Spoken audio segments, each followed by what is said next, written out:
and welcome to the Horror Bois Podcast, the #1 horror movie podcast in all of downtown Kentucky's channel and Twitch now? What? Weird. I'm Austin.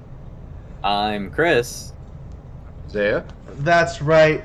And today we are talking about A Nightmare on Elm Street. We finished all of the 10 first-line, Friday the 13th movies last week, and it's time for a new franchise. And I'm excited to talk about this with my boys today. As am I. Yeah. Pretty excited for this movie franchise in general, to be honest. That's fair. Oh, my volume's on. Oh, yeah, it is. Yeah. No. Oopsie. I can hear that a little bit. Oopsie. Whoopsie. Oopsie poopsie. But yeah. So let's hop right into this. If you're first, I forgot to tell you what this is. This is a horror movie podcast. We review horror movies. We go through, run down the whole plot, and I will say, our first ever time where we have strict time constraints because of other things on this stream is the first time that it was almost 6 pages of notes. This movie had a lot going on in it. So let's hop right into it. I would just like to give this movie props right off the bat, because in their intro title credits, it's not just a black screen or foggy visual effects. There's something happening on the screen. To be fair to Friday the 13th, they started that around a part 8. 8 through 10 had that. But we get this cool scene of Freddy making his claws. Yeah, making his iconic glove during the credits, and then we start the credits still kind of happening. We start with a girl named Tina running through boiler room. There's a random sheep that runs by her. It's a very weird feeling right now, and if you're never seen the movie before, you're not going to quite understand what's going on. If you have a basic understanding of it, you're like, oh, this is a dream. Got it. Mm-hmm. We also know she's not an android because she dreamed of a sheep. That's like Blade Runner, right, or something, or something like that. The sheep was the a unicorn. Oh, it's a unicorn. Oh yes, the unicorn. Yeah. Also, I feel like the sheep is symbolic here in the dream. I'm not entirely sure what, but it feels like she's being led to the slaughter, like a lamb being led to the slaughter. I like that. In the boiler room. I think that's definitely also definitely a possibility, and probably what's there. I also think there's just the sheep imagery with counting sheep to go to sleep. I think there's kind of a double meaning there. But yeah, so she's running through, and she's hearing a voice saying her name that we find out later is Freddy. But at this point, we don't know what voice this is. It's a just kind of creepy voice, and she gets she's running it. The scene goes on for a while. Not a lot happens, though. She's kind of getting chased for a little while, and then she gets caught by Freddy, cornered, and she wakes up. And then we cut to Tina the next morning, or I guess later that morning, not the next morning. Yeah. But we cut to Tina in the morning, telling Nancy and Johnny Depp's character Glenn. That's right, Johnny Depp is in this. Which I guess are we not allowed to be excited about Johnny Depp being in movies now? Is that? I think that might be a thing. Maybe it's Johnny Depp's in this. You take whichever cut, whichever one the society wants right now. I don't know. We might not. This is his first role in a film ever. It is, and you can kind of tell. A little bit, yeah. Yeah, he's not bad, but he's not great yet. Yeah. Hello, Monkey Thunder. Welcome. But by the way, if you're a YouTube listener, like we mentioned, which we haven't on the podcast, this is being filmed live, so we will occasionally read chat just to not be rude to our Twitch chat here, but we will try to focus on the podcast. Sorry, I thought I had to burp, then I didn't. It was an awkward feeling. Sorry. So Tina is telling Nancy and Glenn about her dream the next morning, and then Her Nightmare on Elm Street, right? Yes. Oh, this is the first time in the movie where we see, before we cut to her telling them, we cut past the kids in white jumping on rope, which is kind of that serene thing that's in this movie that I think is supposed to be in the real world every time we see it. I think, I can't tell if that's supposed to be the transition from dream or not. Pretty sure it's like part of the dreamscape. Maybe. Or maybe like the blending of reality and the dreamscape. All right. Because there's definitely some of that occurs in this movie. Yeah. And by some, I mean a very healthy amount of that. Yeah, they do, especially on a first time viewing. It's really hard to tell what's a dream and what's not, because the dreams are very surreal. You can't quite, like, it feels like the transition just kind of happens sometimes. Which is transitions happen, but there's always, I feel like, hints. There's hints, yes, for very sure. hefty hints whenever it does happen. Where were we? So yeah, she tells her about the dream. I believe neither of them are they're both kind of like, whatever at this point in the movie. Yeah, it's just a dream, whatever. Yeah. Then Nancy, though, tells Tina she actually had a dream about the same creep with the finger knives that night. Which is that moment where you kind of start realizing something's going on here. Whoa, you missed the whole scene with Rod, and we are introduced to Rod very briefly after he makes some remarks at the school. You're right. And then later that night they have the sleepover. No, this is on the walk where Nancy mentions the dream. You're all right, Rod shows up during this scene, but Nancy tells her about the dream on the walk. I thought the finger knives was discussed later that night. Might be misremembering. Probably am. Maybe I'm wrong. I don't know. Doesn't matter. It really doesn't. Not a whole lot, no. No. But yeah, so you actually, I think, might be right. You are. I skipped a line where I said that Nancy and Glenn spend the night. So yes, I did skip the scene. You are right. I now am looking at my notes and realizing I am wrong. I apologize deeply. I was just very deeply moved by Rod's intro scene, so just had to make sure we didn't skip over it. Well, that was a joke. Oh, okay. I will say in this little scene, before we move on past this scene, there is kind of a fun moment with Glenn, like, on the phone with his mom, pretending to be at his cousin's house. Yeah, and the audio. Yeah, he has an audio recording that he's trying to make her think that he's at this, airport, like by the airport with his cousin, but like on the cassette there's like explosions and gunfire and stuff. So his mom is freaking out a little bit, it's a fun little scene. Yeah. But then our three kids here, they hear a noise outside, so they head out there to investigate what it is, and it's Rod. He's back, and he tackles Glenn, and is kind of just gives off this really creepy energy. Is what I wrote. Just like he's kind of slimy. Like, I just don't like him. I don't know if we're supposed to. Kind of a sleazeball. Yeah, he's a sleaze. But Tina, she likes it. She's into it. She's into the creep. So they head off into her parents' room to play some harmonica. Wink, wink. If you're a first-time listener, you can figure out what we mean. It's a running joke. Please go back to our back catalog to know exactly why we say that. Was it 2? Yes, it's Friday the 13th 2. It's 2, okay. Where we say it. But go back to the first one just in case it's there. And then watch everyone ever. Please watch it. And then watch them multiple times. And tell your friends to watch them. Computers to watch them. Yes, exactly. But yeah, Rod's kind of creepy, and they're playing harmonica really loudly, though. Yeah. And Johnny Depp can't sleep and is very beat up about having, morality or whatever. Yeah. Kind of. I feel like it's both. Like that's a line that he says. He's like, "Man, morality sucks." Oh, okay. I missed that line. And I was like, "Huh? Okay." Well, he's a good boy. He's saving himself from marriage to play harmonica. Okay.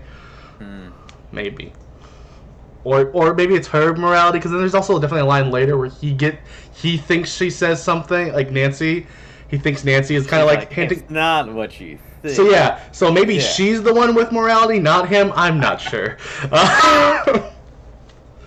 But and glad we're just this whole shot, unlike Friday the 13th, which is nothing but showing gratuitous nudity. This movie, the whole scene is just on Glenn hearing through the walls them play harmonica. Very loudly. Then a little bit later in the night, Tina is woken up by the sound of pebbles hitting her window, and a similar voice to earlier is whispering her name. Then we cut to Nancy, who has this creepy moment, like where she's asleep, but above her, like Freddy is coming through the wall towards her. It's a really cool effect. It's a really cool effect. Yeah. Which means apparently, which really just kind of really breaks Freddy's like power levels. He's able to mess with both of them in their dreams at the exact same time. So he is a literal, like, omnipresent godlike entity in dreams, not just omnipowerful in these dreams. Like, he is everywhere. He can be in both of their dreams at once, which is really... Well, yeah, it kind of makes sense, especially when you hear about it, because all the kids talk about, like, oh yeah, well, I had the same dream about the same creepy man. Yeah, but I feel like those people, dreams only take, like, what, like 20 seconds typically, but they feel like forever or whatever. He could be doing all of those in different people's dreams, like, at different points in the night, hypothetically. I mean, it's possible, but it definitely feels like all those dreams are like a night-long event, at least in the movie. That's fair. The science of dreaming is supposed to weigh in on the... That's actually what we're going to talk about today. Forget the notes. We're talking about the science of dreams. I mean, there is a whole scene where they talk about the science of dreams and how they don't understand dreams. But we're not there yet. No, we're not. Instead, we're talking about... We'll test it in another stone. Yeah, people play harmonica, fall asleep, and dreams start happening. Yeah, so we're back to Tina, and she's following... She's now outside. She's following this voice who's calling her outside. Because she's an idiot. Well, it's a dream, and she can't fully control herself. There is that element, or she doesn't realize she can... Something. She follows the voice for unbeknownst reasons. To be fair, think about it.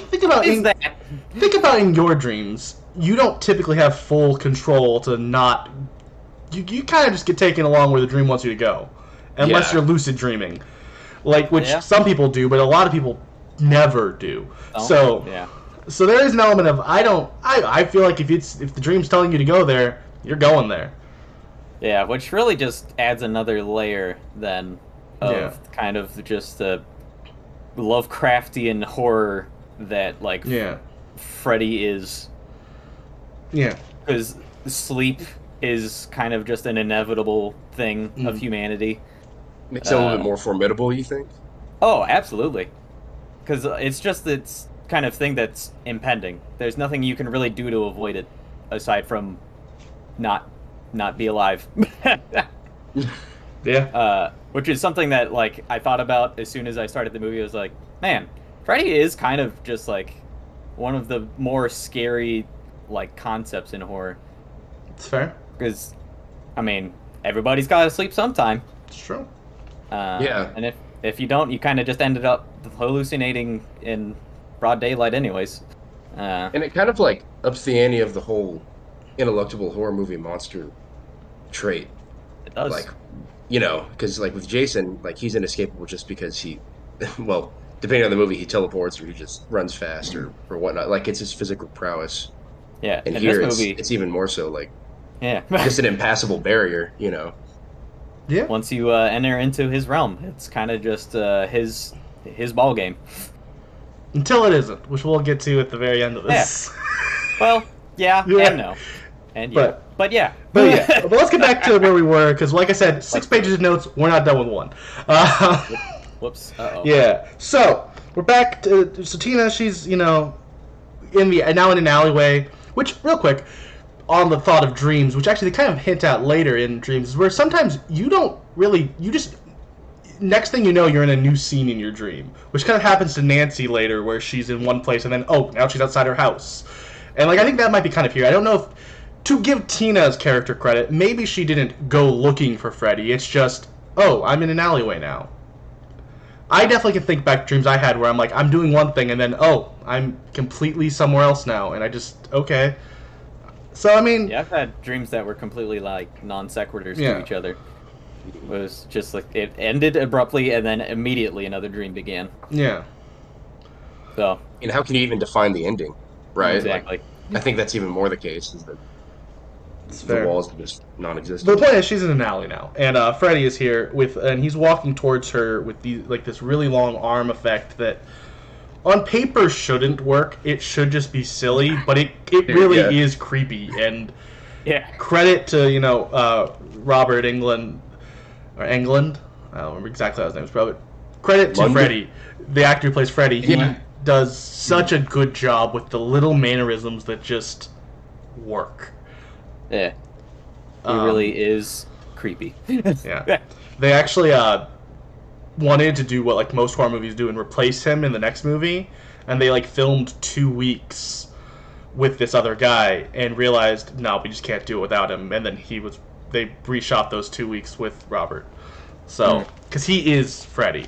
Like Jason, there's like 6 Jasons. Yes, we all talk about how we all like Kane Hodder as the best, but there are like 4 or 5 other Jasons. There's one Freddy. Well, and there's the remake Freddy, but we don't talk about the remake until we have to talk about it later. Like Austin schedules us to talk about it. Until we're scheduled to talk about that, but that's a while. Yeah. I'm not looking forward to that.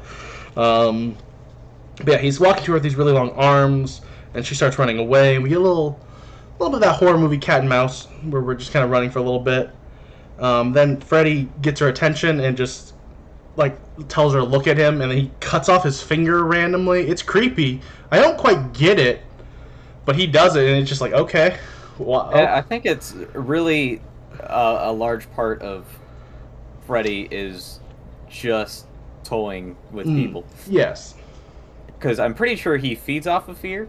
To some level. And so the whole like setup and him chasing, because as we can see in the chase, it doesn't really matter if she runs away, because he can literally just teleport right in front of her, which he does in the alleyway. She's like running, and then we see Robert England's like goofy run, where he does this whole like arms out and everything, which is a little bit goofy. But somehow doesn't feel as goofy as it should be on paper. Like when we describe it, it sounds stupid, but it works. No, it does. It really does. And then you're like, oh, well, she's running a lot faster, and then he's just in front of her. Yeah. And you're like, oh, okay, she's screwed. Cool. Which is, once again, we'll get to it a little bit more when it happens more, but that's kind of one of my actual little bit of problems with the movie is he's omnipowerful until they just decide he's not. Or like this movie, I feel like has one of the worst like main character is immune because of main characterness. Like she falls asleep multiple times and Freddy doesn't kill her in the time he kills other people in their sleep because she's the main character. And that's one of my little flaws with it. And like I get it, like I do get it. It is a movie, and Nancy had to spoiler. Nancy has to survive because Nancy's the character that they wanted to survive. I get that on like a fundamental level. But also, it's like, he was able to kill all these other people way quicker. But Nancy, even before she's actually, like, starting to understand what's going on, like, later, sure, she's got a little bit more power in the situation because she knows what's happening. He just doesn't kill her. Just pointing that out. Because, like you're saying here, he can just teleport in front of her to kill her when he's ready. But when he wants to kill Nancy later, he doesn't. Which is something that happened to Jason all the time as well. But this movie, I feel like, is when you have a character like Jason, he did still, until later, had a lot more, like, set. He was still kind of a human. He still had to kind of follow rules. Yeah. Freddy should just be able to teleport and kill her when he realizes she's starting to escape. But he chooses not to. And just, that's my one little flaw so far. I mean, we'll get to, there's a couple other flaws I have with, but... A valid criticism. But yeah, so he cuts his finger, scares her, he catches her then. They struggle a little bit. She rips his face off in this really like one-shot grotesque scene. Like it's really cool, but it's like okay, the visual effects in this movie are insane for the time. Yes, for sure, and especially the budget. This movie had like $1 million budget, and it's able to do what it does, which is stuff that like at the time $10 million movies weren't always getting this good of budget. Like they did a lot with what they had. Now we cut back to Rod, who is being woken up by the thrashing that's happening next to him, and Tina is being like thrown around the whole room in this like really awesome scene where like it's all from Rod's point of view, where he just sees Tina getting thrown around the whole room, and like just stomach slashed open, stomach getting slashed open without him being able to see how, and like he just sees the slashes happen, and she's like literally getting thrown around the whole room because like the way they filmed this was in this like spinning room, so they could get her on the walls and roof and stuff without like wires and stuff. Makes sense. But yeah, so she's thrashing around. Eventually, there's actually I really like how it ends. Like, she hits the bed, and, like, it's like blood splatter on Rod's face. It's really visceral. Yeah, who wouldn't? I mean, I would be worried. Well, how do you explain? His girlfriend was killed by an invisible force, and we see what happens when he tries to explain it. No one believes him. Can you blame him for leaving? I mean, no one trusts. You know what? In my position, never having to face. Yeah, absolutely. Okay. Well, that's your thing. Chris. We're gonna throw through all these really dangerous situations. We're gonna set you up and make it look like you killed someone, and see how you respond. Oh, yeah, all right. That's my stunt. That's your stunt. I've got the better straw somehow. Oh, Chris, there's a stunt I'm making you do at the end of this hurled movie. from a building. But yeah, hurled from the second story of a house. Let's not. I haven't. Can't even remember the position you take on like whether or not you'll live or die from, because we've got like 2 houses now, and it's irrelevant. But yeah, she dies. And Rod runs away through the window, and we now cut to an officer bringing briefing Nancy's dad on what happened. We don't know it's Nancy's dad quite yet in this first scene where he's getting all this information. Yet until about 30 seconds later. Yes, when but there's like the office. Yes, there was a solid minute there where we don't know, where he's just the police chief or lieutenant. I think he might be a lieutenant. I think he's a lieutenant. I think they call him a lieutenant at one point. That doesn't matter. No. But yeah. And it will not stop us from getting hung up. But it doesn't stop my brain from going, boy, what was he?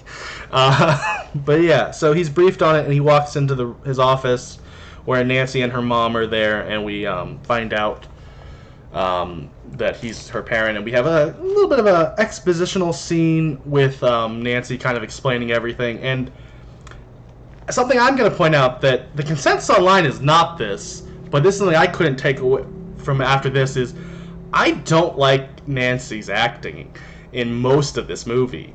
She is... I heard people like in a review like talk about how, oh, the great acting by Heather here, and I'm like, it's one thing to like say, oh, you don't mind the acting, and that's fine, but like I don't understand. Like, I thought she was bad in a lot of scenes. Like, there's a couple scenes where she did okay, or maybe even good, but there was also a lot of scenes like this scene where just like she just doesn't know how to be emotional as an actress. Like, she's just awkward. There's a couple other points which I think I wrote down, so I'll point out when I remember them happening, but like I just thought she was really awkward in the scene, like trying to get her parents, like I don't know how to explain it. Just it was really like bad whiny acting. Was my thought. A little artificial. Yeah. Yeah. I can definitely feel that. I feel like later on when she's playing a more like manic, nervous character, it feels a little bit more natural. She's but really bad at being a lot of sad. There's a lot of parts in the beginning of the movie where it just feels very unnatural. Yeah. Apparently she's never been sad in her life, but she has gone on like a 5-day binge without sleeping. And you know what? Power to her. Respect. You know, who hasn't? No. And then we cut to the next morning, and Nancy is still planning on going to school, but her mom, she's not really happy with that. She thinks she should probably stay home because she heard her tossing all night and didn't think she got enough sleep. But Nancy insists that she'll be fine. So she heads out. And Nancy's... I don't know what's happening in this scene. I think it's more so just maybe like a slight daydream where she sees someone like Freddy. I don't know. There's like this one shot of this guy staring at her who... I don't know who it is. And then it's never seen again or really explained. Oh, yeah. That's true. There's the guy in the suit with the sunglasses on. Yeah, which like I guess and that might be just like Robert Englund. It probably. And it's probably supposed to be like her being freaked out by Freddy, but also it's never explained. And like it's not like something like it's not like a reoccurring thing where she keeps seeing this character throughout the movie before a big reveal that it's because she's actually like nodding off while walking or something like that. It's just... And this is really early on where she hasn't really stopped sleeping yet. Like, later, she stopped sleeping, and then if this started happening, I'd kind of understand it, because it's like, oh, like, she's, like, the psychosis, like you mentioned, the psychosis that comes from not sleeping. Yeah. But she's still really early on, and just, I don't know, maybe the grief's making her. I don't know. I don't know what the point of this one thing was, other than to be creepy for this scene. Also, there's a very good chance that I'm just overanalyzing this movie, because that's what we do. We overanalyze this. Maybe that's the fundamental flaw with our show, is maybe horror movies are just meant to be ingested and not taken in. And even the good ones. If there was one horror movie like ripe for analysis, it would be Nightmare on Elm Street. Fair. Then then explain this scene to me, Isaiah. Oh, I can. Okay. Yeah. But yeah. So, then on her way to school, Rod grabs her and pulls her behind a bush to try to, tell her, like, hey, I didn't do it. I don't know what happened. And she's not quite believing him yet, but you can definitely tell there's, like, seeds of understand, like, being like, oh, okay, maybe, I don't know. It seems like he seems genuine, maybe, is what she's noticing here. But as he leaves her, her dad shows up. And he starts running, but there's a bunch of other cops, and Rod gets arrested here. Because, he fled the scene of his girlfriend's death. Yeah, it did seem really strange that, like, her dad was just there by happenstance. I feel like there's a very good chance... And just knew that Rod was going to, like, tackle his daughter that morning. I think, to be fair to that, this I will be fair to the movie, I think the implication was that he was tailing his daughter because he knew she was involved in all this and was trying to protect her. And therefore, he would be ready to go immediately if...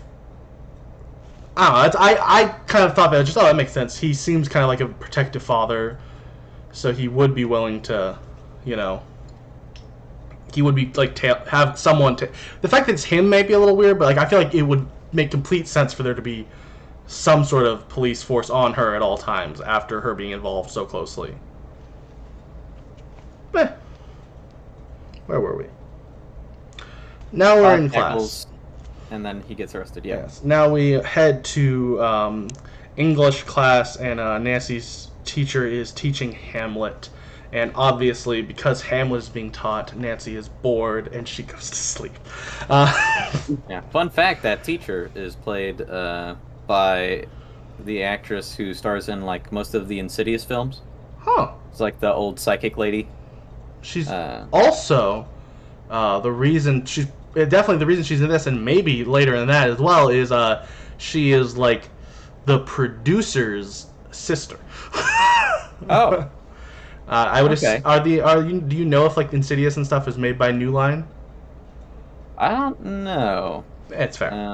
Because if it is, she might just be constantly... Maybe, well, like, she's good at her job, but she's constantly getting jobs slightly due to nepotism, maybe. No, that's right. It's Blumhouse. Okay. So maybe not. But Old Blumhouse. maybe it was paying homage to this movie when they gave her the role. It doesn't... I don't know. But yeah, she's also... But fun fact, she's also the producer's sister. I watched a documentary about this movie last night after I finished the movie. So I'm... chock full of some information about the movie. Ooh. Where were we? I'm still really curious about that man in the suit. That one, I forgot about it because he was just there and then never showed up again. Mm-hmm. Which maybe makes me think that maybe that was him before, he got cooked. Maybe, but why would she be seeing him in the daytime when he only has powers over... That's the thing, it doesn't make sense, because it's also at the point too early for her to be so tired she's falling asleep while walking. Yeah. Like, later on, there is that moment where, like, kind of, you can't tell when and not she's awake because she's so far gone. But, I feel like at this point... I was just going to say, the premise of the movie, as it's explained, is always a monster that haunts dreams discreetly, right? Like, but I mean, the whole thing that it plays with the whole time is that, like, the gap between reality and dreams is difficult to define. Yeah. And, like, the power that he wields over people who are dreaming, it is while they're dreaming for the most part that we see, but it's not like they wake up and they're only harmed mentally, right? I mean, no, they're physically tossed around. And so, like, he does, in a sense, have power, or he himself at least inhabits the physical world to a degree. To some degree, yeah. I mean, I can't explain like the figure himself. I have no problem with this scene if it was later in the movie. Like they establish. And who knows? Maybe it was filmed. Yeah, they establish her like breaking later in the movie. Like there's that moment where she's like on the phone, like jumping ahead, and we'll get to it when it actually comes up. But when she's on the phone with trying to call Glenn, but then she realizes she's actually asleep. But then runs downstairs and is like yelling at her door, awake, but all like within the same shot, and it's like, it's weird. It's that point she's like the world is breaking down around her because she's been staying awake for like 6 days at that point. I get it then. At this point, this is her first like night not sleeping, and she's already hallucinating. It just seems a little too early, especially for something that's never like explained. But also, I'm probably and definitely am overanalyzing it, and it's not that important. It's probably literally just there to be a creepy shot that they're like, they might have an explanation for it, but they might not, and who cares? It really doesn't matter. Like I get that. Like I couldn't find anything for it, so yeah, it might just not matter. Yeah, but it's back to her being tired. In school, Hamlet's boring. She goes to sleep. Oh my gosh, we cannot let the scene pass without pointing out like they could have chosen anything, and they chose Hamlet.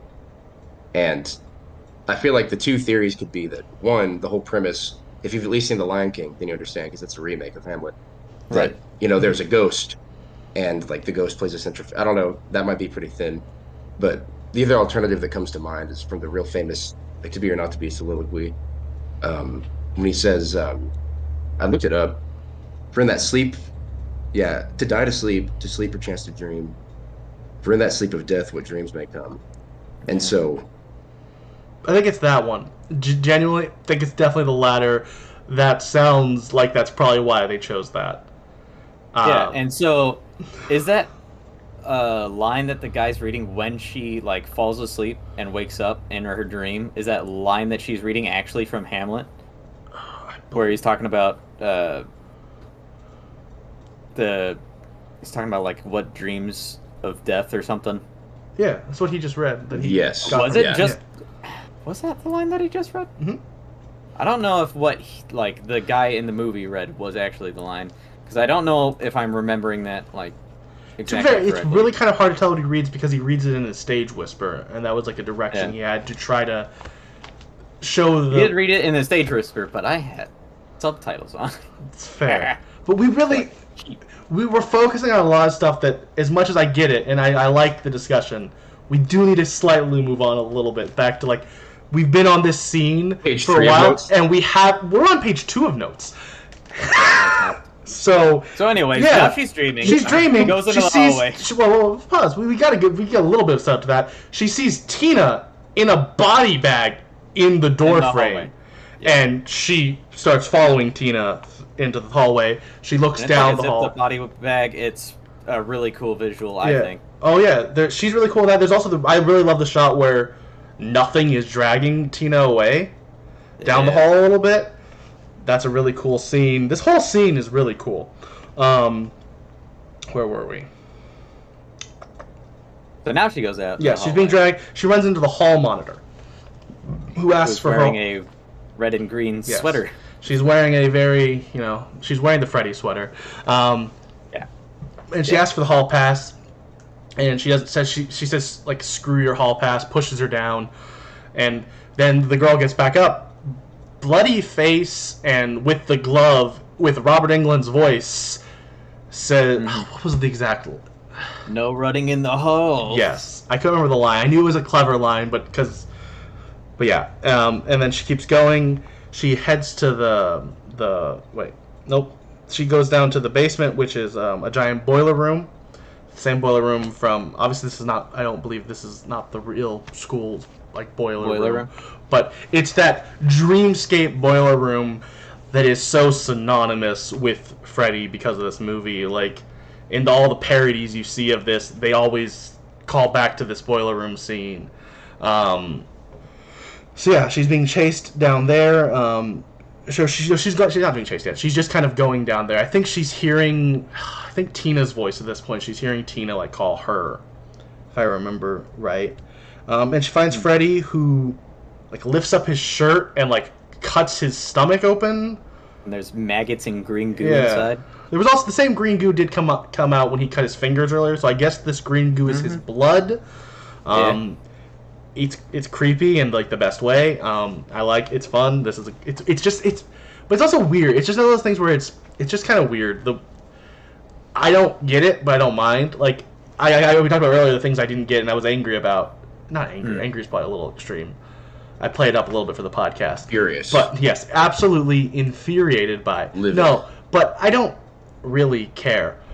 But things like this, I don't get it all. Like, why does he keep cutting himself open? How is that? Like, I mean, I guess I would probably be freaked out by it, but it just feels like he's not, like, playing on, like, their fears at all here. He's just kind of like, I'm cutting myself open. Like, okay. All right. Weird. So then he starts chasing her through the boiler room, and I say as this epic 80s, like, rock starts playing, it's like this really cool, like, rock song that plays while he chases her, and it's just like it happens a couple more times. Like it's fine. It just was unexpected at the moment because the rest of the score so far had been kind of more score like, and this felt like this felt like they all felt like a movie score, and this felt like we were about to go into like a rock song, and I was like, oh, okay, didn't see that coming. Didn't have a problem with it. Just thought it was of note. It was some nice music. And she gets cornered, and she decides that the best way out is to burn herself to wake herself up, which, it works. Yeah. And it forces her to, like, wake up screaming and freaking out in class, and she gets sent home because she really shouldn't have been in school in the first place.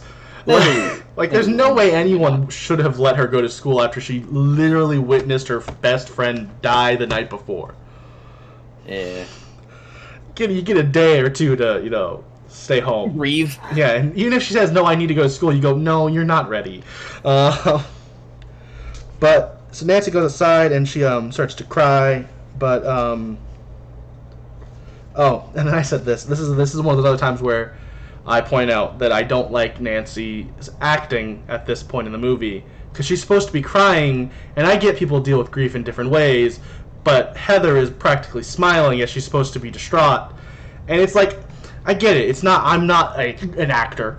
I'm sure it's not easy to do this, but it took me out of the scene a little bit. I was like, oh, okay, she's like practically smiling as she's supposed to be distraught, and she's realizing Freddy is real, like, in some capacity. She maybe doesn't realize fully what it means, but she just saw the same guy again, the same guy that her best friend described, and now her best friend died mysteriously.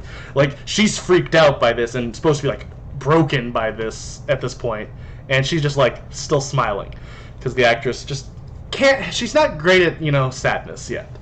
Maybe she gets better. She has, years of career after this, so she's a literal, child when this movie is being made. So, like, give her credit. It's fine. But it did take me out of the scene a little bit. She then goes to visit Rod in jail to get his side of the story. He tells her that he saw Tina get cut by 4 invisible razors. What seemed like 4 invisible razors. Before telling her he had nightmares about Freddy as well that he never felt to bring up to anyone. Even when, his girlfriend was telling the story about how she was freaked out. Didn't think to be like, it sounds like my nightmare. Yeah. You think one of these kids would be like, whoa, well, that's the same weird. Like, at least, I don't know, just a little bit of... Yeah. They all choose to not ever talk about it, which does kind of play into the theming, which is definitely we'll get to in a little bit with the parents' involvement. There is a big theme in this movie of, like, hiding the truth, and, like, the dirty truth needs to be hidden to, like, make society keep going, and, like, not that that's right, but that's what people do. So now we cut to Nancy, who is in a bubble bath, and she's singing the little Freddy nursery rhyme before she does not pay attention to the nursery rhyme she just sang, and she falls asleep. Yeah. 9, 10, never gonna So I'm asleep again. Uh-oh. Yep. And You shouldn't have made it so soothing, you know? Yeah, it's true. It is a nursery rhyme where we do sing those to send kids to sleep. This is really actually a really deep irony in... Yeah. Like backing to heavy metal. Yeah, like that rock ballad from earlier. That rock, it was epic. But yeah, she falls asleep in a bathtub, and we get this really cool shot of Freddy's claw, like, reaching up from betwixt her legs, which is both really creepy on multiple levels. Yeah, which I guess this is the point where we should talk about the subtext.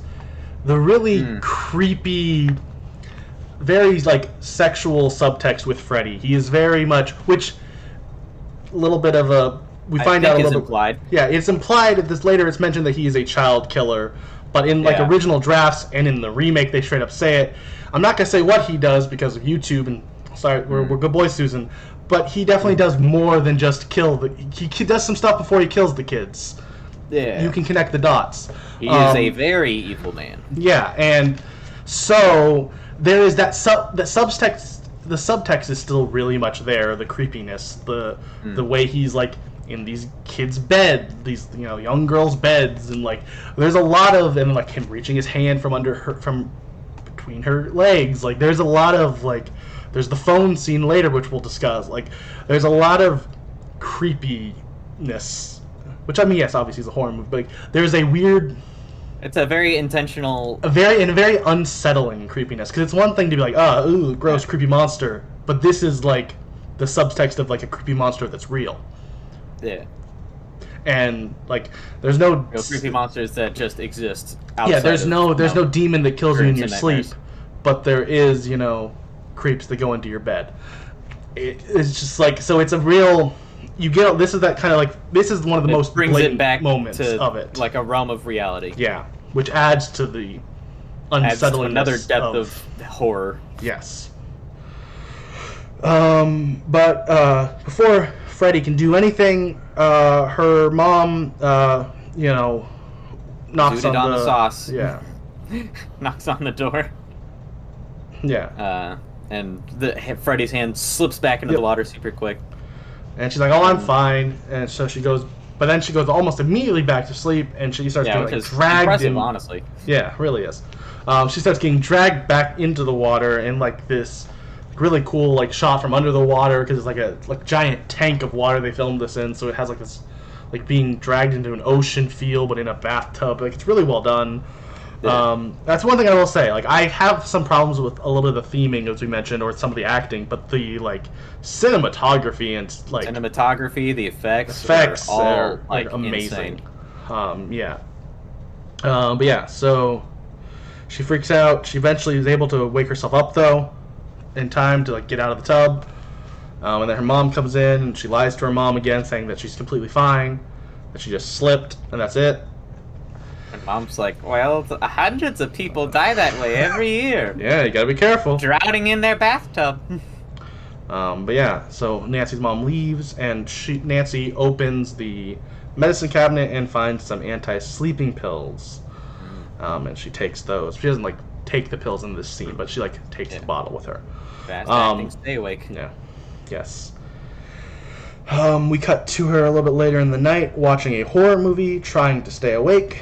Glenn shows up at her window. He asks her if she slept at all, and she says no.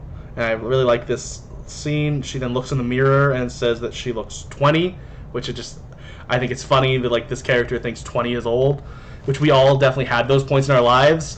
But like now as 25-year-old, I'm like, 20, and you think you're old? That's old? Oh no! Ew! Stop it! Ancient. No, yeah, I'm not aged years and years. I can't imagine what like my father thinks when he watches this movie. That man's old. Jeez, just gonna slam on your dad real quick. Yeah, that's my thing. Your loyal listener, your dad. Yeah, that's fair.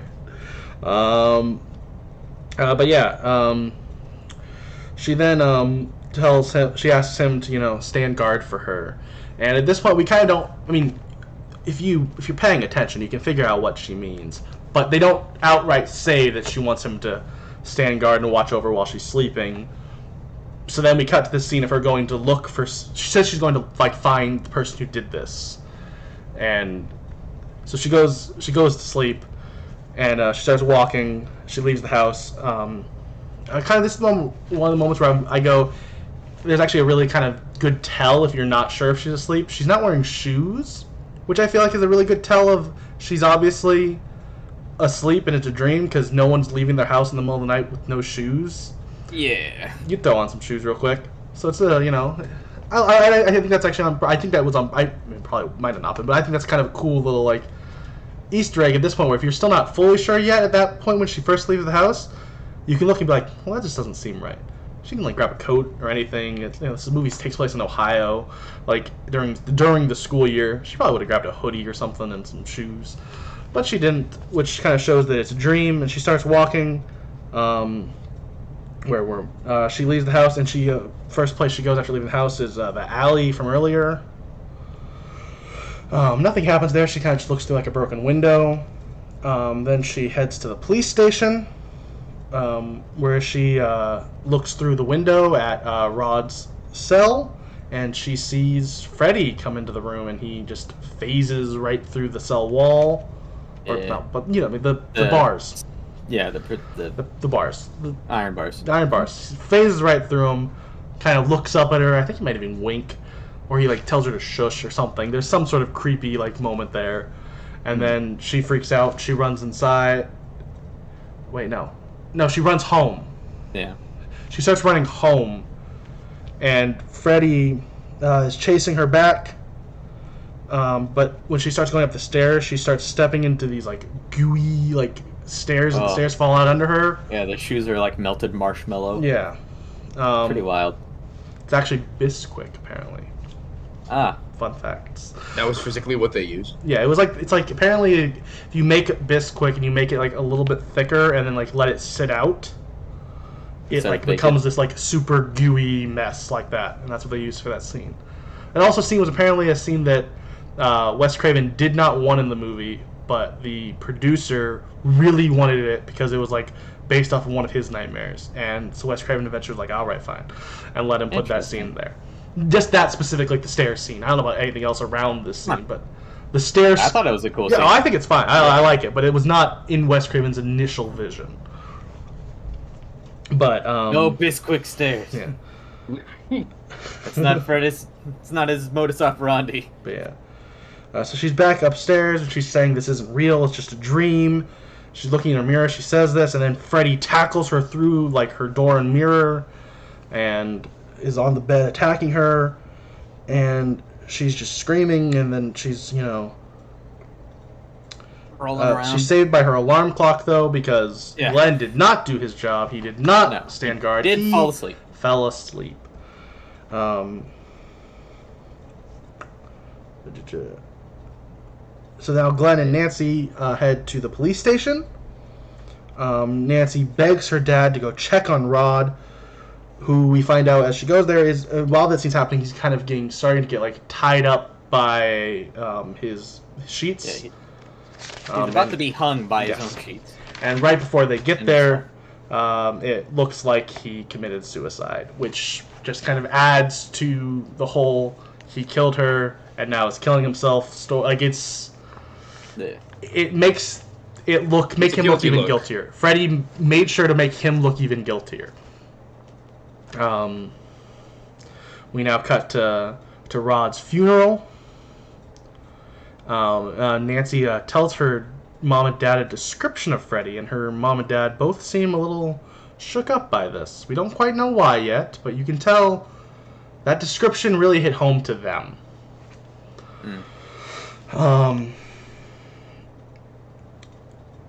Now we have her mom taking her to a sleep institute to have some tests done. There's a lot of technical jargon that really doesn't really amount to anything, so we will just jump now to when she is in REM sleep. And Nancy starts freaking out as she has a nightmare, and apparently some of the numbers are higher than ever before, which shows this is a worse nightmare than most people deal with. It's something special. It's something, not before seen. Yeah, exactly. And she ends up waking up, and she has this like cut on her arm, and she also has his hat, which freaks out her mom even more. This is the point where when we come back to the house, we've realized, and it's the first time it's kind of shown throughout. I didn't write down when I was watching the movie, but Nancy's mom really starts drinking at this point to try to mask what she is feeling here.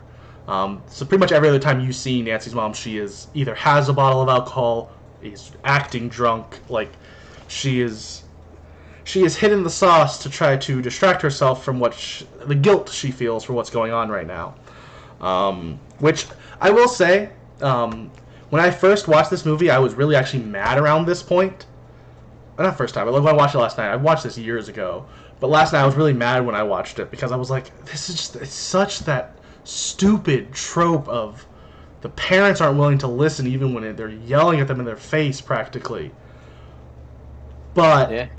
I really do think that when I watched a video about it where someone else explained, and I kind of they opened my eyes to a perspective I didn't think about here, which is Nancy's mom specifically, because she's the example we see the most of, is it's the theming of middle America hiding the true dirty underbelly that's there, which is what Wes Craven was going for here, which was like this dirty stuff happens on your Elm Streets and your main streets, and we just kind of sweep it under the rug. We pretend like it didn't happen. Her mom forces to drink because it's easier to get drunk and tell her daughter to just go to sleep than actually deal with the guilt she feels for killing Freddy in some ways. Because even if he was a monster, she went against the typical vigilante justice. Still hurts. It breaks people to have to kill someone. Which we're only like a scene ahead in that spoiler there, because then this is actually the point where I actually kind of slightly change on Heather's acting. I think she does a really good job in this scene of yelling at her mom. She's good at righteous anger. She's not good at sadness. She does a really explosive. Yeah, she's really explosive and mad at her mom. Why aren't you listening? Look, it says Fred Krueger. This is you obviously, that name, you freak out when I say that name. That means something. Why are you doing this? And so her mom. I dig all the. I think I'm willing to accept all the social interpretation that's the aim, and I think in addition to it, not instead, but in addition to it, I mean, we can discuss it more at the end in greater depth, but this is the classic. The whole movie is the classic setup of, a child waking up from a nightmare and telling their parents a dream. That's a very deep and early fear for people just early on in their lives. And it's the same phenomenon that continuing to adulthood at a much more extreme scale with Krueger. And I think commensurate with that scale is the parents' disbelief, right? And the sense of isolation that follows. Parents minimizing the dream. It can't hurt you, it's just a nightmare, wake up. Yeah. Right, yeah. I mean, we can discuss it more at the end. But yeah. I also realized that I was also jumping ahead a little bit with some of that stuff. Her telling them this full story about Freddy has not happened yet. She gets mad at her, and she tells her it couldn't be Freddy because Freddy's dead. That's all that happens in this yelling in the kitchen scene. Yeah. Then Glenn tells Nancy, we cut to Glenn and Nancy on a bridge, and he tells her about, Botswana? Belarus. Some country with a B, I'm sorry. They have not super essential to the plot. Yeah, they have this system called dream skills where they learn from their dreams, kind of a thing. He also sees that she has this. I also wrote that Nancy still can't act in this scene after Glenn sees her booby trap book. Apparently, I did not like her acting in this scene. I don't remember not liking her acting in this scene at this point, but I wrote that, so apparently I still did not like her acting at this point. Where were we? All right. Now Nancy comes home to barred windows, and the rose trellis has been pulled down. And this is the point where Nancy's mom tells Nancy Freddy's past as a child murderer, and how the parents, they killed him after he got free off of a technicality due to a judge not signing a warrant on the right spot. Yeah, it was it's the most crap, oh, that sucks kind of moment if that kind of crap happens in real life. It was such a technicality. He was guilty. Everyone knew it. Yeah. So they took band together and burned him alive in a boiler room or something that he was holed up in. Yeah. So that happens. And she also shows her like Freddy's glove from like when he was actually killing in the real world. And they apparently keep that in their furnace, wrapped up. That's where it's kept. Mm-hmm. Little souvenir. Well, it's also just like it's wrapped up in there and like in a cloth, and like so they never use their furnace. It's not apparently not. In Ohio, they never once used their furnace. No, those Ohio winters, nothing to care about. We've got central heating system now. Furnace is more just decorative. I don't know. In '84, in a house that still has a furnace, they might not have like good central heating. But possible. They might.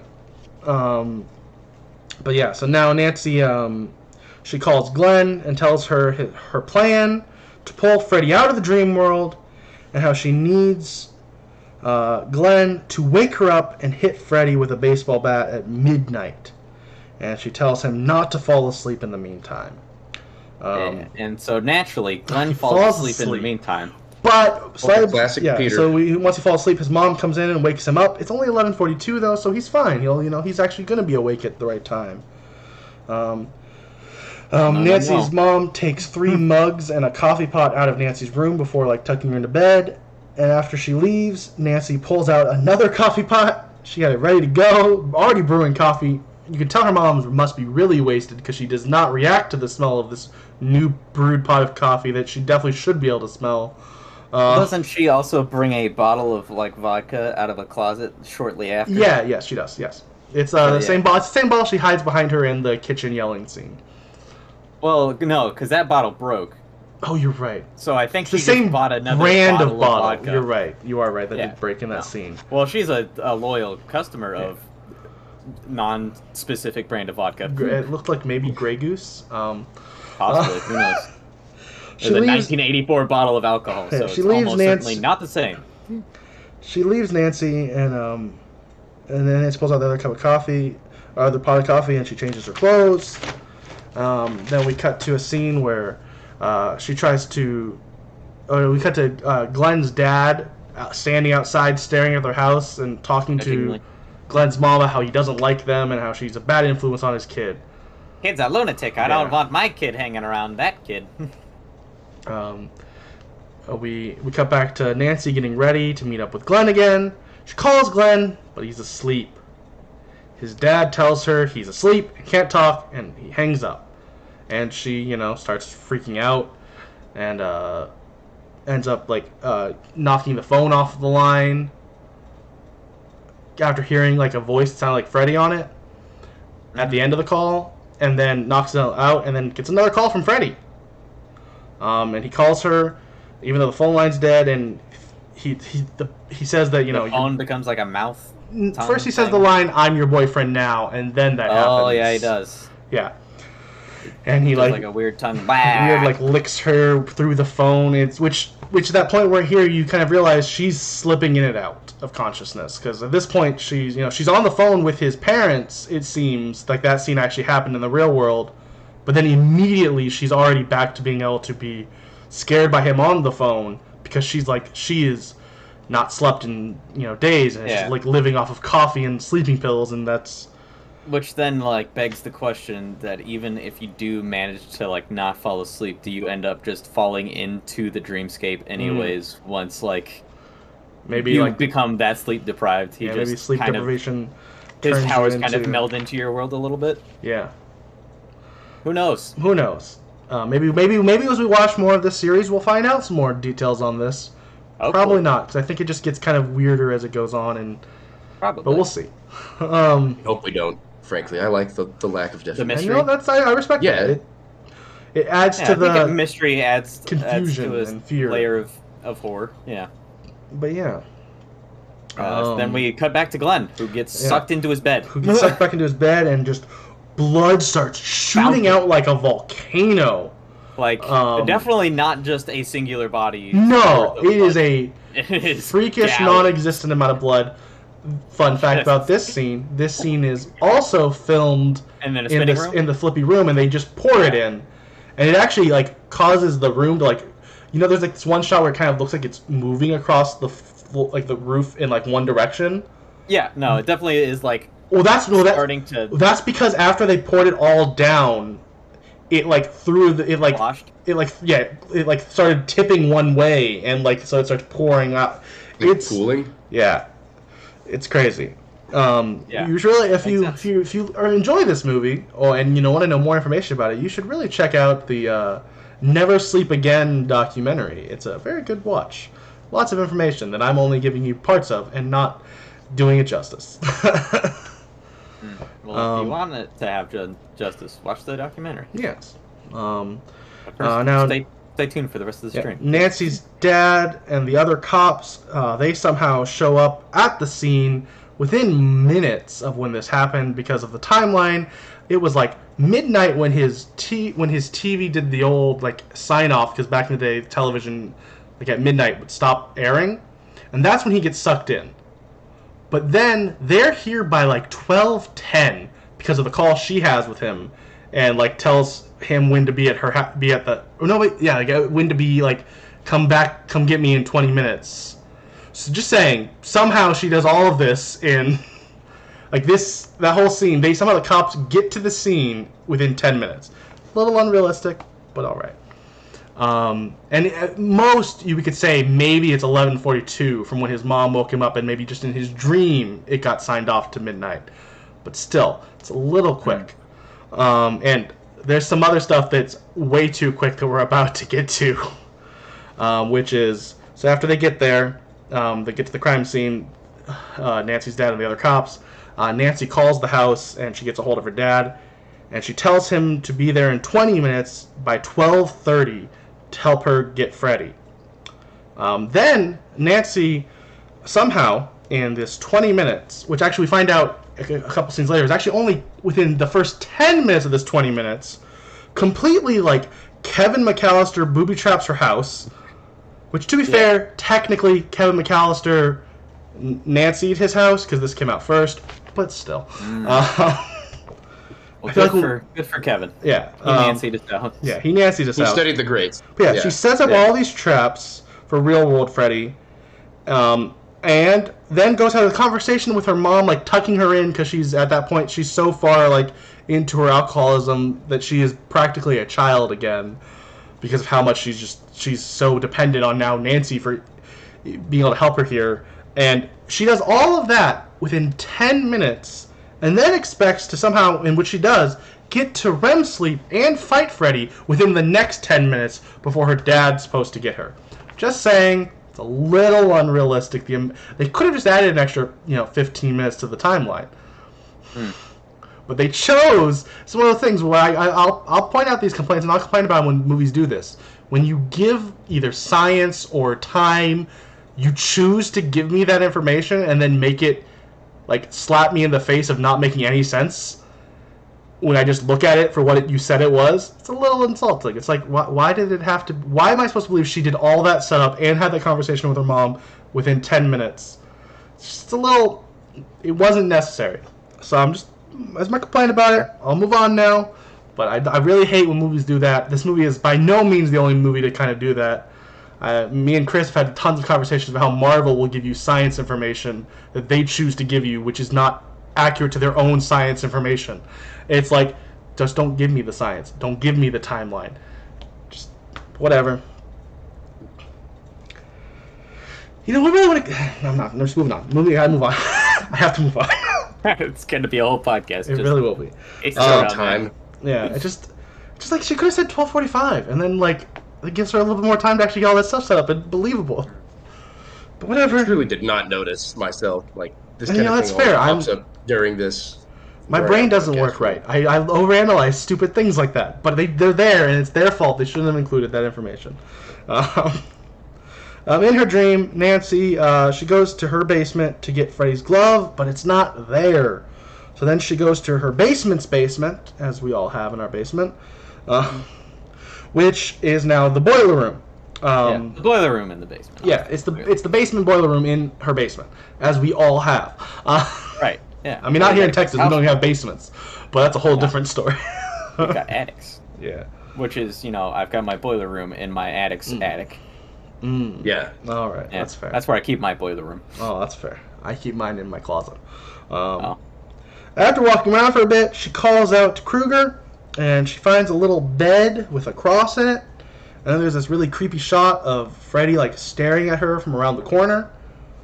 But once again, this is kind of an example, and he does it in the other dream sequence with her as well.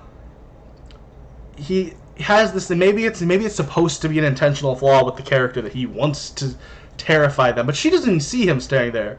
That's just a shot for us, which means he could be already starting the process of scaring her so he could kill her. But he doesn't. Because he's not supposed to in the script. Yeah. And it's just like, I feel like this movie... You could make defenses for it, like he was a human. There's probably some aspect of him that is still human. And he was, a child farmer. Yeah. I'm just going to leave it at that. Still, so he probably gets off of certain things. But he could still try to kill her quicker when he realizes, he ends up doing this all to exactly her time, where he gives her all this time, doesn't kill her, and then gets sucked out when it's ready for her. Is there an element of it that is plot convenience? Yeah, it's just, and sure. But there's also an element where you could say that he's just savoring. I think you're giving a flaw that is happening literally practically every horror movie we've watched too much credit because of the other good parts about this movie. I think it is a egregious flaw in this movie is how much he doesn't care about killing Nancy when he should. Pretty though. She's kind of just a girl. I don't know. And we're gonna get to that more in a moment. So don't worry. We'll get back around to it. Creepy shot of Freddy staring around the corner. She finds Glenn's headphones covered in blood. Freddy jumps out and he starts chasing her. And now they're out, and he chases her outside, he chases her outside, and then they fall, and now they're in her front yard because it's a dream and rules don't apply, which I'm fine. I'm not saying that in rules don't apply. No, rules don't apply. It's a dream. So now they're just in her front yard. And she gets this weird warning alarm on her alarm, which maybe that's a thing some alarms do, but I feel whatever. She gets you have 10 seconds, and she's oh, and so she chases at Freddy and tackles him to make sure she's holding on to him, so when she gets woken up, she can pull him into the real world. And she wakes up, and he's not there. She thinks she's crazy. This shows that she was wrong. It's just nightmares. But then, jump scare, Freddy's here. Her first trap is a sledgehammer to the chest from the door, a swinging sledgehammer that when he opens the door, I guess, and then just in pain because he's not used to being in the real world after taking that sledgehammer, he just kind of falls over the banister. There's no actual trap that makes him go over the banister, but he falls over the banister. He get knocked back by the sledgehammer in the chest. Well, it was after he got hit by the sledgehammer, and that hit him at the door, and then he stumbled out over. It's not. I'm not complaining. I'm just saying he falls. He falls over the banister. Where were we? Here we were. And then he ends up triggering this explosive light bulb she made. There's a tripwire he walks into. It makes this explosion, hit him from the back. Then she, runs away, leading him to the basement, where she lights him on fire. Yeah. And there's this really honestly cool scene where he's on fire, she runs away. All credit to the stuntman who, all in one shot, runs up the stairs on fire, falls back down the stairs still on fire, and starts to crawl back up, all in that one shot on fire. Yeah. Power to him. That's awesome. She closes the door, traps him in there, and she heads upstairs to try to yell for her dad, saying she's okay. And wait no, I jumped a little bit. Sorry. Well, yeah, the house is starting to catch on fire. Yeah. There's smoke filling. So and her then, father comes she in, reaches out the door. Yeah, and her father comes in, breaks down the door to help her, and they start going looking toward where the fire happened, and she realizes he's not there, and then sees fiery footprints that lead upstairs. So she leads up to the fiery footprints, and she finds him attacking her mom, and then this is the point where I feel like the movie really takes a not great turn of for pretty much the rest of this movie. Because now, after they get into the room, they put him out, he's no longer there, and her mom is a straight up, like, rotted corpse practically. And she sinks into the bed. And she sinks into, like, into hell through the bed in this blue smoke, and it's just like, what? Okay. And then Nancy tells her dad that bed again. Yeah.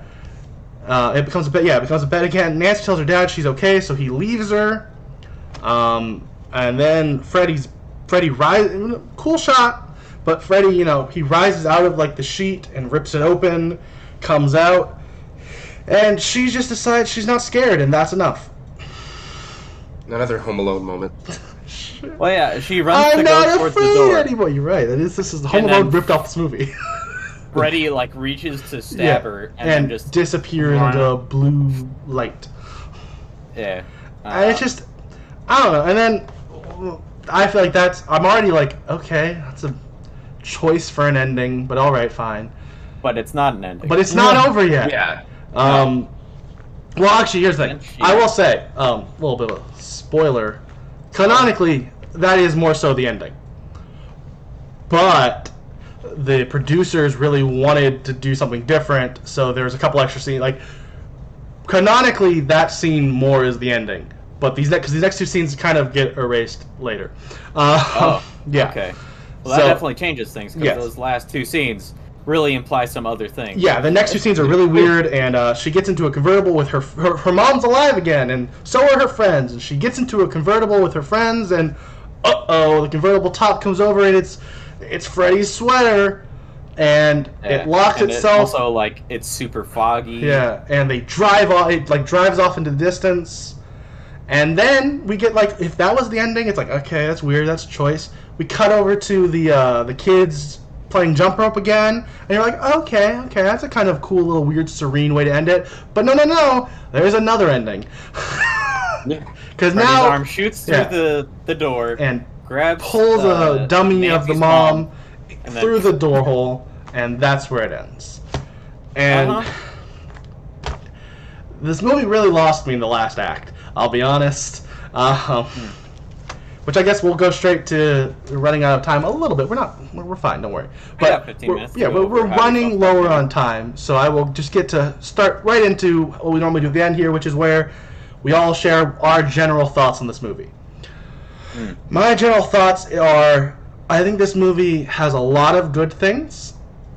I don't personally understand the absolute love for this movie, because I think the flaws are still very much there, but I feel like, I could be wrong because I'm not heavily into the communities, but people always go, oh, those Friday the 13th movies, they suck, but some of them are fun.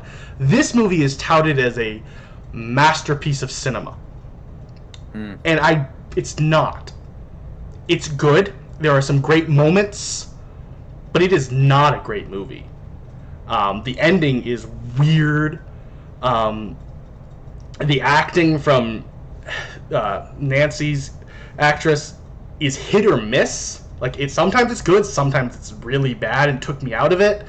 And it's just, it wasn't a bad movie by any means. This movie, by far, is better than, like, half of the Friday the 13th movies, for sure, in my opinion. Like, most of them. Like, most of those, I'm just basing it off of what we've discussed so far, because I'll be honest, we've talked about at the beginning of this podcast, I don't know a lot about horror movies. So, I'm not a huge horror movie expert. But, I feel like there's elements of this movie where I go like, oh yeah, no, Freddy's awesome. I get why people wanted more Freddy. But people talk about this movie like it's a masterpiece, and I don't get that. I think there are some elements that are almost masterfully done. But then there's so many elements that are just like that was a choice, that was weird, and like I don't know. I feel like I'm being really hard on when I say that. And I had other complaints that, like I'd mentioned earlier, that going into this review after watching the movie last night, I planned on really complaining about the overused trope of parents don't accept the truth from their kids, even when there's irrefutable like proof. Like when she gives her the hat and her mom's still like whatever, like. But then I mentioned, I watched a review, like this video from this guy who like talked about like the symbolism behind her like heading to drinking and hiding from her problems because it's easier to hide from your problems than address them. And I was like, okay, you know what? Unlike all those other movies, I think this movie actually did the parents not caring trope on purpose, not just a trope to do it. You know, so like I don't really complain about it. I don't have that as a complaint anymore. But I do still have complaints with the movie, especially the ending. And especially, I really feel like this movie, for me at least, felt so much more egregious with the Freddy can't kill the main character trope. Like, the villain can't kill the main character trope because they have to survive trope.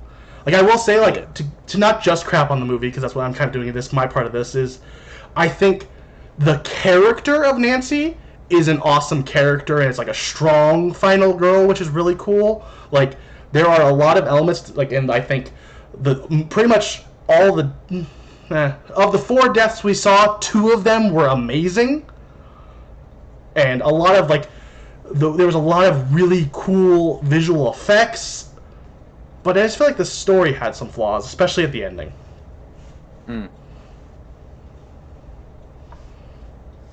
Personally, I think this is my favorite movie that we've watched so far. It's fair. Just as a concept, I think I really enjoy what the movie is trying to do. And I think that while it can be used as a, kind of a scapegoat for plot holes, I think dreams can be one of the cooler areas of like horror to explore, because they are, we really, like they said in the movie, we don't exactly know how dreams work and why they work and why they are the way they are. And I think as a horror element and a theme, it works really well, especially with Freddy, who's like this very evil, formerly human, and is still very evil being currently. They really toy around with him being kind of just an omnipresent, omnipowerful, evil guy who tortures kids for fun. And I think that they have the main girl syndrome pretty bad. And while I think it is a valid criticism, if we take into account the producer's ending, at least what apparently is the not canonical ending, then we find out that Freddy wasn't really affected by Nancy's, this is just a dream, you don't have any power. As it turns out, no, he does still have all the power that he had before, and is still able to kill Nancy, and her, not believing in his dreamscape thing didn't really matter anyways. And that basically he was just toying with her the entire time. Which I think is even more twisted. Is it, like, annoying as an audience member to be drawn along on the string of, oh, well, I guess what all I watched wasn't really important at all and didn't matter a little bit, but there's also an element of, no, he kind of just did that to flex just how powerful he is, especially since this is like his debut as a horror monster. Yeah. It's like showing all of what he can do and just how like powerful he is. And I liked a lot of the symbolism that they threw in there. The sheep bleeding in the beginning, I thought was cool. I don't know if I looked into that too much or if there was actually something there, but I thought it was nice. Yeah. Just about everything about this movie I liked more than Friday the 13th, except for, there wasn't as many kills, which I can deal with if, like, the horror actually works, which I feel like it does in this movie. Isaiah? Well, as y'all mentioned, we're watching this in the direct shadow of Friday the 13th. That's what we finished reviewing. And an interesting link that I'm sure Austin already knows, but hasn't been brought up yet, is that Kane Hodder, who was the best Jason by, a lot of popular consensus, and some of perhaps the worst Jason movies, was actually he was like on the short list to be Freddy, and they passed him over for somebody much smaller and just more malicious and sinister. He's not smaller, actually. And he's might be sick. He's not. It's actually a fun fact. That's why he's not as buff. He's not as buff. You're right, but he's actually, I believe, Robert Englund's either taller or the same height as him. I heard about the height thing, but he's definitely lankier. He's like a weird lanky man. Yeah, no, you're right. He's like more goblin-y, you know what I mean? Yeah.